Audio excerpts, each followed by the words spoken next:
Okay, got my flashlight. This is where your drain empties out. You can put a shop vac right here. I leave these unglued so that I can just take it off. Not like that. Like this. Then I can put this here, okay? And then turn the shop vac on. Put this here. Turn the shop vac on. Suck the drain out. Okay? While the shop vac is running, go back inside and pour some hot water down there. If you hear the shop vac airflow from back inside where we were, then you know you cleared the pipe. Once you've gotten a bunch of gunk out of there, you can pour some hot water down there while the vacuum is running. That'll help.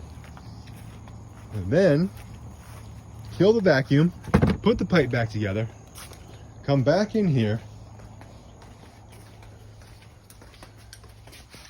and you're gonna pour bleach. I recommend bleach. Some people say vinegar, but you pour bleach down here until it comes out there. So that means the whole pipe has got bleach in it. Now, sometimes when you pour bleach in it, it'll go back into the machine, back in here, and trip your float switch again. So just make sure that you didn't trip that bad boy again.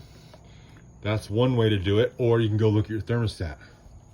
If your thermostat has batteries, it's not as easy to diagnose, but some thermostats require batteries, some don't. So we know we're still illuminated. Oops, there we go. We're still illuminated. We're still blinking.